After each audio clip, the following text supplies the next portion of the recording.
for their students. We've been covering this story since October. That's when the district said a bus driver shortage could no longer support school choice. And now the board will look at 3 proposals to see the best way to get students to and from school. Rich Nye is at that Perry Township meeting tonight. And Rich, what are parents telling you? What's their frustrations? Felicia, parents are worried that their children will lose their friends, their teachers, and the school community that these parents picked for their families, and all this coming as their children are still adjusting to coming out of unusual school years after the pandemic. So those parents are at the board meeting tonight, a special board meeting, trying to convince the school board to allow their children to stay at their current school. Maybe she should speak to that. These 3 moms all have children at Jeremiah Gray Elementary School.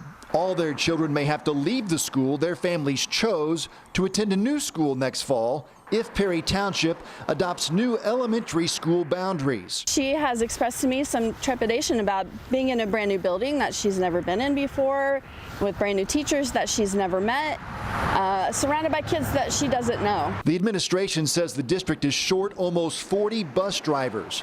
Hundreds of students are getting home an hour late daily because of long rides to choice schools. By adding boundaries around Rosa Parks and Jeremiah Gray Elementaries, it in essence shrinks the boundaries for all others. And so our big issue is a time and distance issue. If we're taking kids from County Line Road all the way up to Abraham Lincoln, which is on the north side of our district, we have a time issue and a distance issue. The driver shortage is not a localized problem. This is a nationwide problem, and we are the only school district that is considering removing bus routes to resolve the problem.